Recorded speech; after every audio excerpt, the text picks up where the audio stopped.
So showing you my Garmin. So right here, how to get to walk from run. So here, we're on the face here. So I'm pressing the top right button. And now I'm scrolling down to my activity, which has walk. I start that, and that's when I start the walk. Now, if you don't see walk there, if you scroll down, you're using the left bottom arrow to scroll.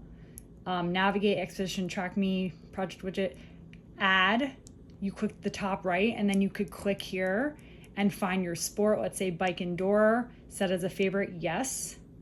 So that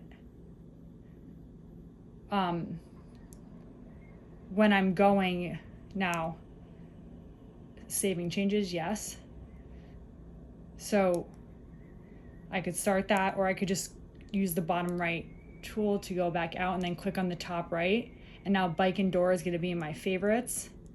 These are all my favorites. And then if I scroll down here, I could add another favorite again. So I'm not sure if this is just on the Phoenix, but I don't think it is. Let me know if you can find this on your Forerunner, and I hope this helps.